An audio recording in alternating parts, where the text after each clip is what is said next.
नमस्कार, मी यशस्वी सुयोग आठवले। मी 1994 पासून हिंदू महिला सभेचं काम करते। मी हिंदू महिला सभेची उपाध्यक्ष म्हणून सध्या काम करत आहे।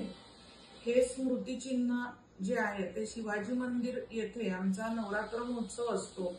या वर्षीचा 75वा नवरात्र महोत्सव असल्यामुळे तिथे काय काय स्वच्छता जास्तीची करून घ्यावी लागेल असं बघताना मला हे दिसलं आणि ते दिसल्यावर ते काय आहे असं बघताना लक्षात आलं की अरे हे सावरकरांना मिळालेलं स्मृतिचिन्ह आहे, बघूया तरी काय आहे असं म्हणून मी ते घरी आणलं।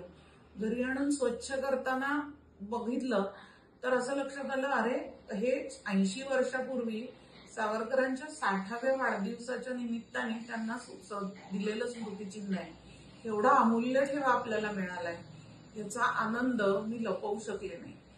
तो अपार आनंद कोणाबरोबर शेअर करावा म्हणून मी शेखर साने यांना तो फोटो पाठवला स्मृतिचिन्हाचा आणि त्यांनी मला सांगितलं अगं यशस्वी केवढा मोठा आनंद आपल्याला मिळालाय, म्हणून मी त्यांचा नातू सात्यकी सावरकर यालाही तो फोटो पाठवला आणि त्याला सांगितलं हे बघ आपल्याला काय मिळालंय।